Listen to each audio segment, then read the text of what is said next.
Justa Prosa, um podcast do TRF4 para o cidadão. Olá, seja muito bem-vindo à segunda temporada do podcast Justa Prosa. Este episódio da série No Interesse da População é de celebração, já que comemoramos os 32 anos de instalação do Tribunal Regional Federal da 4ª Região em 30 de março.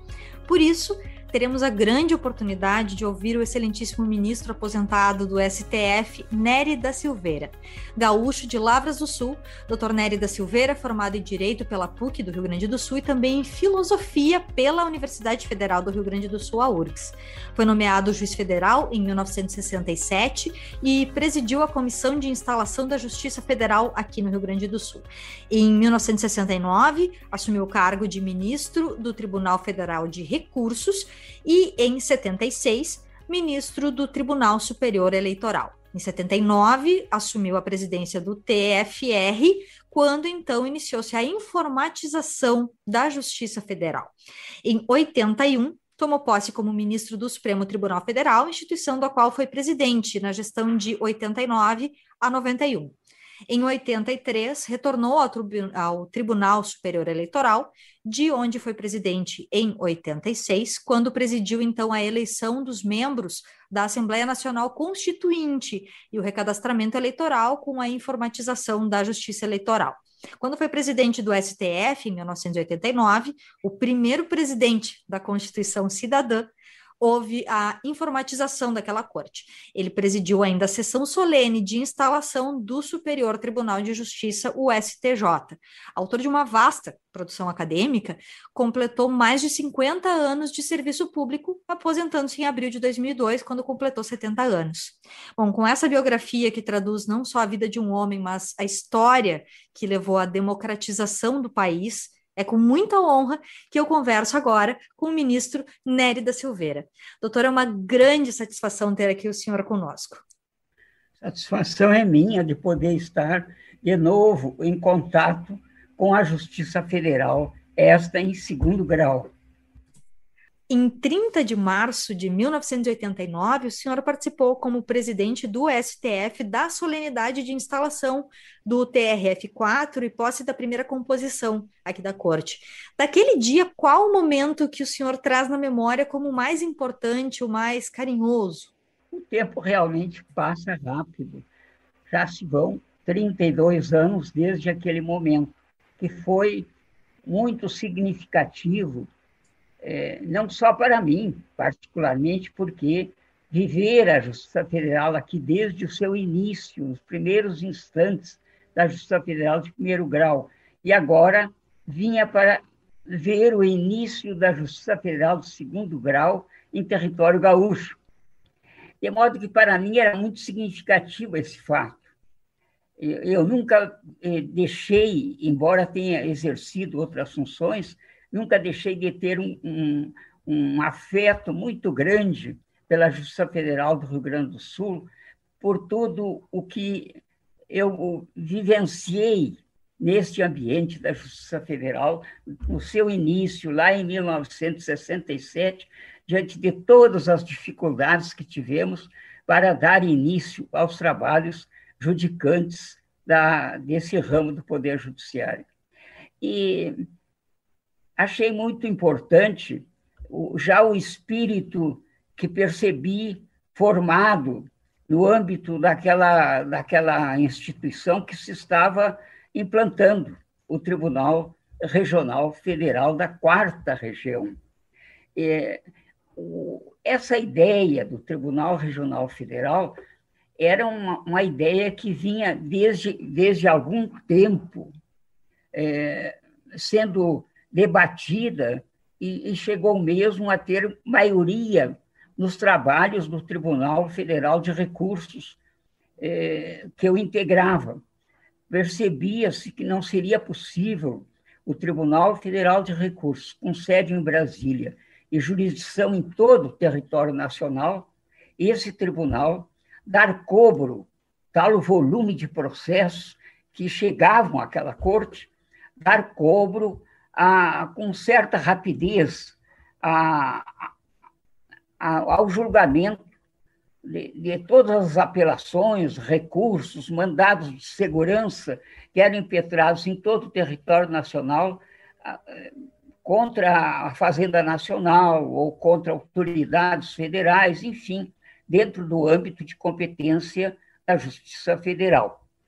Então, havia, mesmo já em novembro, que recordo, em novembro de 1976, o tribunal, nos estudos, que foram estudos preparatórios e encaminhados ao Congresso Nacional por parte da Justiça Federal, o tribunal era quem administrava também a Justiça Federal, por intermédio do Conselho da Justiça Federal, o tribunal sustentava essa tese de haver uma regionalização do tribunal, mantendo-se o Tribunal de Brasília apenas como um tribunal superior, tal como isto tudo veio a ser consagrado na Constituição de 1988, a Constituição de 88, que criou os tribunais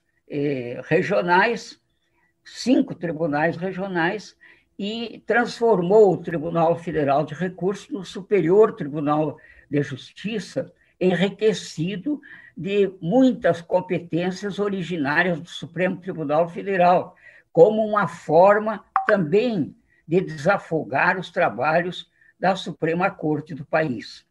Então, aquele momento de instalação dos tribunais regionais federais era um momento muito importante para o Poder Judiciário da União, porque se estimava que com aquela redistribuição para mais de 70 juízes, nós éramos lá no Tribunal Federal de Recursos, éramos apenas 13 ministros para julgar os recursos contra a União Federal provenientes de todos os estados da federação. Agora seriam 74 juízes distribuídos por esses 5 tribunais que compunham passariam a compor a segunda instância da Justiça Federal.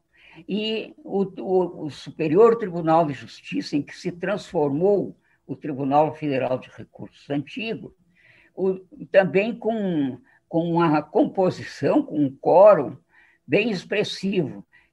Esperava-se, portanto, que a partir deste momento tivéssemos uma possibilidade de atender, prestar a jurisdição com mais rapidez, de forma mais expedita, porque essa é a vontade de todo o povo. Todo o povo quer que as causas postas no Poder Judiciário sejam resolvidas rapidamente e não que demorem 10, 12 anos, como a gente ainda percebe hoje isso ocorrendo. Tal o volume de feitos que são trazidos à sua apreciação. De modo que foi um momento, para responder concretamente e precisamente, foi um momento muito importante que eu experimentei em conjunto ali, com tantas autoridades que estavam aplaudindo a instalação da nova corte, que, por sinal, tem se desempenhado brilhantemente. Bom, naquela época, né, doutora, a expectativa era, com a instalação de um tribunal regional para atender os estados do Sul, simplificar a justiça. O senhor, inclusive, como um entusiasta da informatização do judiciário, foi o precursor desse processo, que hoje é uma realidade irreversível em grande parte das cortes brasileiras. Quais foram os desafios que o senhor enfrentou naquela época e os avanços que o senhor vê como necessários para uma justiça ainda mais próxima das pessoas? Eu realmente vivi as grandes dificuldades também lá no Tribunal Federal de Recursos, não só viver aqui, na instalação da Justiça Federal de primeira instância, falta de recursos de toda ordem, mas no Tribunal Federal de Recursos nós éramos apenas 13 juízes para, como eu disse, para atender a toda a carga, toda a demanda de feitos em segundo grau da Justiça Federal. o volume de processos cada vez crescia mais. Então, era necessário encontrar uma solução. Esta proposta, que o tribunal encaminhou em novembro de 76, ela não foi acolhida, mas teve uma consequência. Na Emenda Constitucional 7, de abril de 1977, chamada Reforma do Judiciário de 1977, foi estabelecido, então, que o Tribunal Federal de Recursos teria um acréscimo de juízes de 13 para 27 membros. Então, aumentou-se o número de membros do tribunal, esperando que isso resolvesse. E também o tribunal deveria especializar as suas turmas julgadoras, para que os feitos pudessem ser resolvidos mais rapidamente com especialização. O grande desafio foi este: como eu assumir exatamente naquele momento, assumir a presidência do Tribunal Federal de Recursos. Como resolver, como implantar esta reforma, prevista também na Lei Orgânica da Magistratura Nacional, que estabelecer os critérios da especialização. Seria uma especialização diferente da que tem os tribunais de justiça, que tem uma seção criminal e uma seção civil, e as câmaras do tribunal são divididas entre essas seções. No caso concreto, a matéria criminal, à época, era não excedente de 10% da carga de processos. Então, nós não poderíamos ter uma sessão judiciária com 3 turmas para julgar menos de 10% do volume de processos. E a lei orgânica da Previdência, a lei orgânica da magistratura, previu, então, que os critérios de especialização, não esse critério do crime civil, mas matérias para estabelecer uma espécie de divisão da carga de trabalho. Agora, como redistribuir os processos que estavam em mãos, sem qualquer especialização, em mãos dos 12 juízes, porque o presidente não recebia distribuição de processos. Havia só uma solução, era a informatização. Mas a informatização não era conhecida ainda na Justiça Federal. Havia estudos, etc., esparsos, de alguns juízes estudiosos dessa matéria. Então, era preciso implantar essa informatização, porque só com ela nós poderíamos fazer, em primeiro lugar, a seleção de todo o acervo de processos que existia no tribunal. E na Subprocuradoria-Geral da República também, para aparecer, era um número muito significativo. Não se tinha uma ideia bem exata do número de processos. Então, era preciso cadastrar esses processos e depois redistribuí-los de acordo com os critérios da especialização previstos na Lei Orgânica da Magistratura Nacional, e que era de março, foi de março de 1979, março de 79. Dessa maneira, a única solução seria a informatização. Mas nós não tínhamos recursos, não havia equipamentos naquela época, em 79, ainda estava vedada a importação de microcomputadores, etc., todos esses equipamentos que hoje são correntes entre nós, a gente não faz ideia o que seria fazer um trabalho desse naquela época. Conseguimos fazer uma espécie de convênio com o Ministério, aí houve a colaboração do Poder Executivo. O Ministério da Previdência Social, naquela época, tinha já uma organização em matéria de computação, que era uma empresa chamada Dataprev, do Ministério. E essa tinha aqueles grandes computadores que ficavam naqueles espaços gelados, era o início de tudo, né? Então, nós conseguimos contatos com técnicos de lá e se fez um estudo, e eles chegaram à conclusão de que seria possível prestarmos uma colaboração no particular. Eu fui ao ministro da Previdência, que era o nosso coestaduano, o doutor Jair Soares, que era o ministro naquela época. E então expôs o problema e ele prontamente quis colaborar. Também a Previdência tinha um interesse muito grande, porque eles não faziam ideia exata da quantidade de processos, da competência, de interesse da Previdência, que estavam tramitando lá no tribunal, porque esses processos ficavam lá no tribunal, e, às vezes muito tempo. Então, era preciso saber o que é que existia. Então, para eles, era muito importante ter uma listagem, por exemplo, dos seus processos, o andamento desses processos. E fizemos um trabalho muito interessante, porque eu organizei, dentro do tribunal, uma equipe a partir de mais ou menos outubro de 1979, eu assumi em junho, em outubro de 79, organizamos uma grande equipe de funcionários do tribunal. Eles foram treinados com o pessoal da Previdência, com os técnicos da Previdência, e eles começaram a fazer o cadastramento dos processos que estavam nos gabinetes. Houve, em um certo momento, uma reação interna dentro do tribunal, porque o pessoal achava que ia dar uma confusão daqueles processos tremenda. Eu disse, não, nós temos que trabalhar em conjunto, vamos trabalhar todos juntos. Procurei fazer um espírito de colaboração, de solidariedade. Enfim, o tribunal precisava vencer aquela etapa. E realmente foi uma coisa muito interessante. Se formou isso que a senhora conhece numa repartição, num órgão público. Quando se fecha uma colaboração de todo mundo para com todo mundo, as coisas vão, não? Consegue-se o resultado. E isso aconteceu lá no Tribunal Federal de Recursos.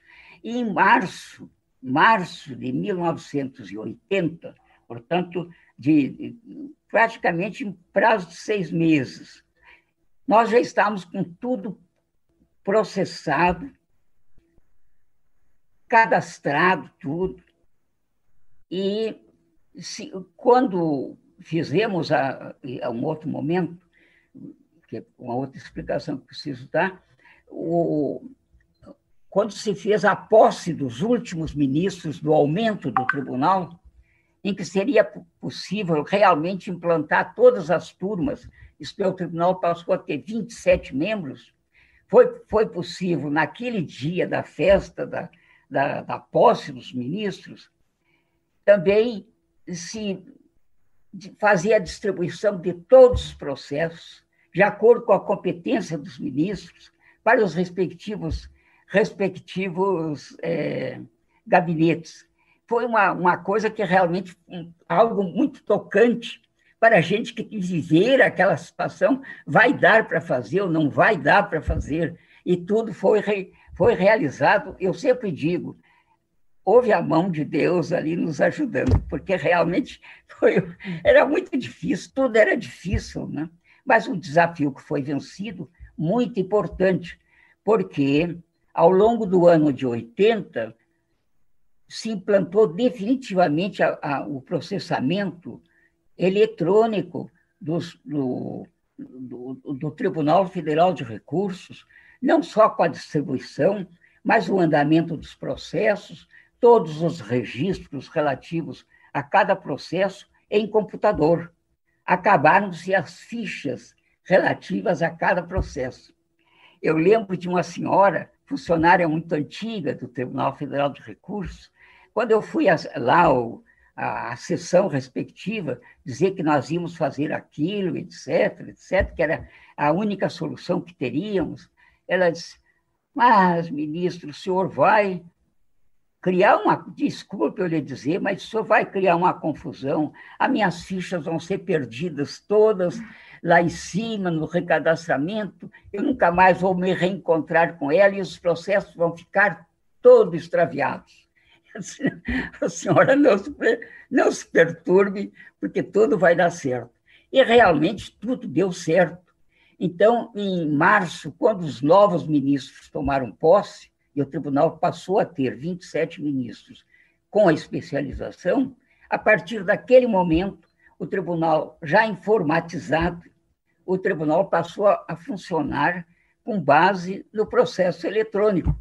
Isto é, não que nós tivéssemos desprezado o papel, evidente, os processos físicos continuaram, e eles também estavam, mas o registro, que era o mais importante. E a ideia era informatizar a seguir as sessões judiciárias, de tal maneira que os advogados do interior, por exemplo, as partes, pudessem, pelo terminal da sessão judiciária, saber o andamento do processo que subir em grau de recurso, o andamento que ele estava tendo na Justiça, na Justiça Federal. De modo que foi e realmente conseguimos. Eu deixei a presidência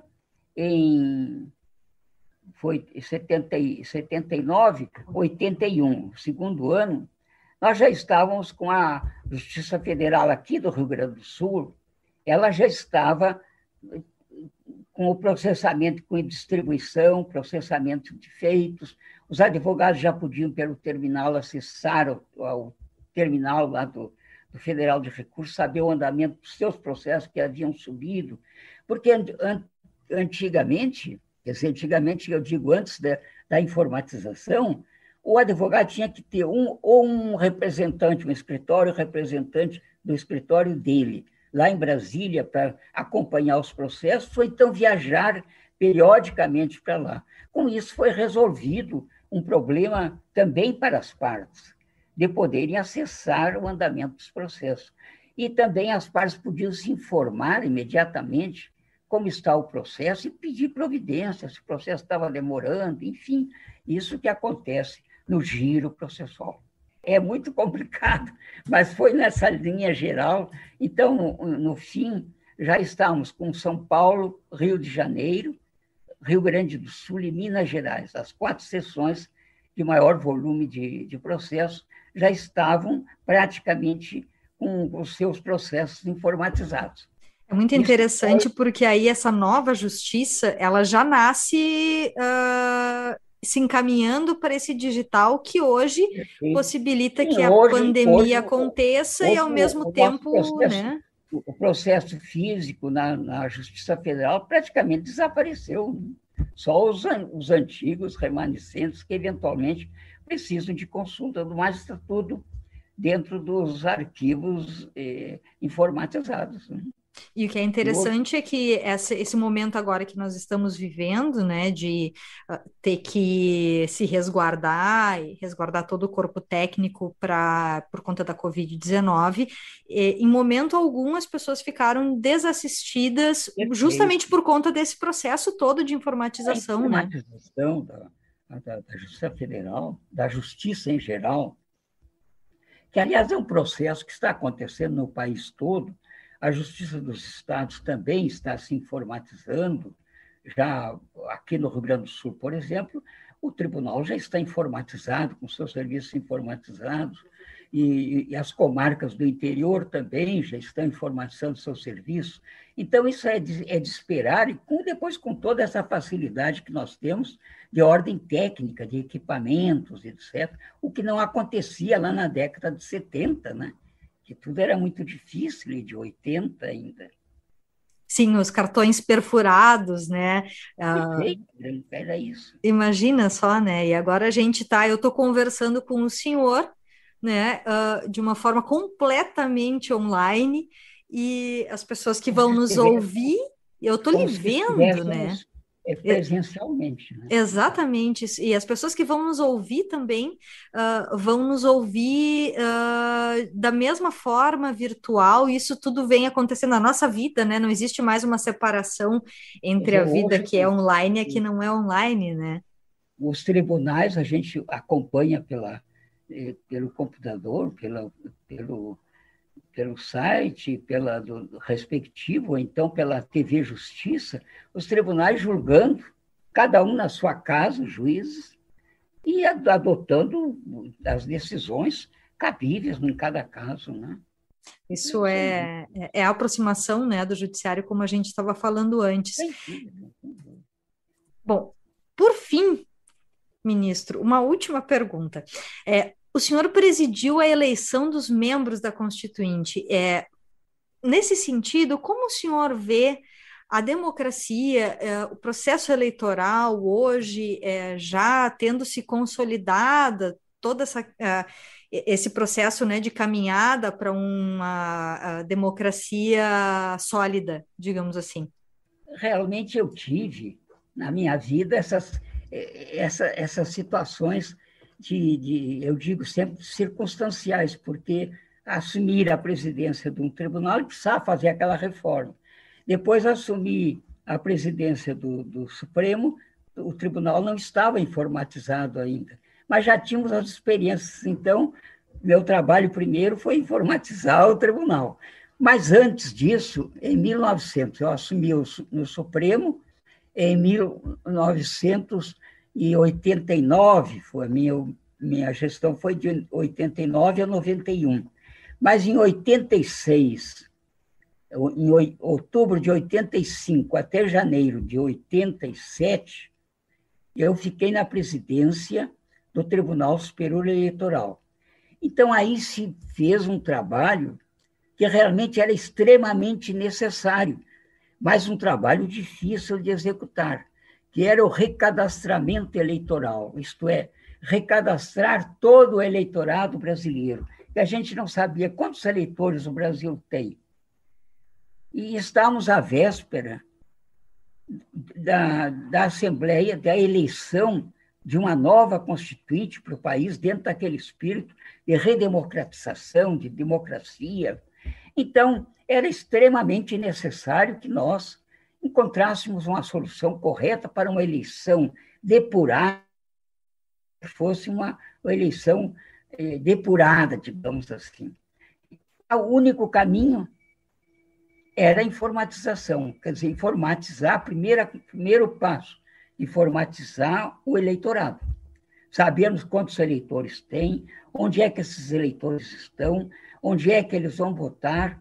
Então, esse foi o processo do recadastramento, que foi uma coisa fantástica, porque ele foi lançado em março de 1986, depois de uma lei autorizando, etc., o recadastramento do eleitorado, e lei que liberou recursos também, porque era um trabalho realmente muito grande, né? Ainda não tínhamos equipamentos suficientes no país todo, eram empresas relativamente pequenas. Havia a Dataprev, havia o Serpro, que era da Fazenda, mas todos eles já com uma tarefa muito grande da Previdência ou do Tesouro. E os estados tinham inícios de empresas de informatização naquela época. Estávamos em 86. Como fazer isso tudo? Era muito difícil, mas era uma ideia importante e precisava ser feita. Embora houvesse, por parte de muitos, um grande pessimismo de que se ia ser uma complicação para a eleição, porque ia complicar tudo, os arquivos que havia em cada estado. Eu sei que, com o apoio de todos os presidentes de tribunais, foi dado início ao recadastramento. A senhora sabe como é que foi feito, né? Aqueles formulários, o eleitor tinha que pessoalmente entregar para evitar que alguém fraudasse aquilo. Então, ele tinha que pessoalmente entregar nos postos de alistamento. Foi um trabalho, eu tive a oportunidade de ver isso, percorrendo o país no exercício da presidência, acompanhando, né? E mostrando o interesse, enfim, do Tribunal Superior Eleitoral na realização desse trabalho. Eu sei que eu tive uma alegria muito grande no dia 7 de setembro, daquele mesmo ano de 86, a eleição era 15 de novembro. Veja que era uma situação toda complicada. Então, o SERPRO ficou com o encargo de fazer o cruzamento de todos os dados para evitar que alguém ficasse com 2 títulos eleitorais. E então, em São Paulo, eu vi aquele cruzamento, quer dizer, todos os tribunais cumpriram a sua parte, os regionais, mandaram os cadastros regionais, todos eles digitalizados. Quer dizer, foi feito, aquelas fichas todas foram digitadas em computador, e então foram depois sistematizadas, enfim, e foi feito o cadastro de cada regional. Mandaram para o SERPRO cruzou aqueles cadastros, nós já estávamos, então, com o cadastro nacional realmente feito a partir desse momento. Mas ainda havia a segunda parte, porque eles tinham que votar e precisavam ter uma identificação. Então, de 7 de setembro até 5 de novembro, foi possível emitir os títulos eleitorais e os eleitores conseguiram os títulos. Nós ficamos com o eleitorado, o Cadastro Nacional acusou 69.158.000 eleitores em todo o território nacional. Quer dizer, foi um trabalho que envolveu esse volume fantástico de pessoas indo aos postos, 2 vezes, porque foram primeiro para entregar os formulários respectivos e foram depois para retirar os títulos eleitorais, que foi um outro trabalho também muito intenso, porque a eleição estava chegando, né? Era preciso que a pessoa estivesse com o título, e tinha que ser tudo pessoal. E isto valeu porque deu aos eleitores, eu preguei muito isto, a necessidade de autonomia do eleitor, quer dizer, a liberdade, ele não tinha que depender de ninguém, o voto é um voto de consciência de cada um. E fiz muitas palestras pelo interior, para núcleos, procurando incentivar que fossem retirar o título eleitoral, que nós iríamos ter uma eleição da maior importância para a vida do país, para a vida da democracia, enfim. Graças a Deus, tudo deu certo. Os títulos foram emitidos pelo computador, naquele processo de emissão, como é que se chama? Das impressoras matriciais? Matriciais, é. Então, aquilo ia emitindo e já iam sendo cortados e organizados por ordem alfabética, para facilitar a entrega depois dos títulos. As pessoas iam procurar, era fácil, em cada posto eleitoral respectivo. E foi muito importante isso, eu acho, para a nossa democracia. As eleições transcorreram de uma forma sem problema nenhum. O que muitos achavam que as eleições iam ser perturbadas, não, porque o povo estava confiante. Isso é que eu sempre achei e até hoje continuo achando. O povo brasileiro gosta de votar, ele gosta de eleger. O dia da eleição é um dia de festa nacional.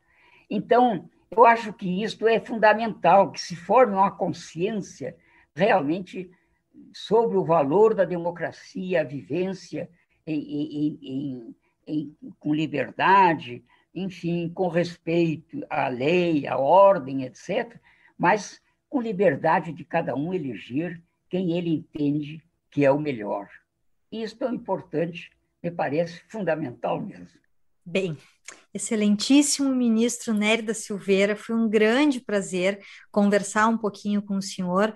Quero, desde já, agradecer muito a sua participação aqui conosco e lhe desejar que o senhor continue passando essa mensagem positiva a respeito do trabalho individual e coletivo pelo crescimento do nosso país e pela manutenção da liberdade das pessoas e da possibilidade de que as pessoas possam viver em uma democracia plena de direitos e de possibilidades. Muito obrigada, ministro. Eu que agradeço. Nós ouvimos hoje, então, o ministro Nery da Silveira, que conversou um pouquinho conosco sobre a história do país, na verdade. E eu não poderia deixar de parabenizar todos aqueles que fazem parte dessa história do TRF4, que fazem da palavra justiça uma grande missão de vida. Esse foi mais um episódio do Justa Prosa, podcast produzido pela SECOM do TRF4. Mande para a gente as suas sugestões por mensagem nas nossas redes sociais. Coordenação de Leonardo Schneider, apresentação e edição de mim, Marjulia Angonese, logomarca e publicação de Alberto Bigatti, locução da vinheta Maurício Calduro, pesquisa de trilha de Karen Friedrich, redes sociais de Ângela Gil, edição de imagens Silvio Cirângelo, apoio de Paulo Albano e Manuela Ribeiro. Obrigada pela sua audiência e até o nosso próximo episódio.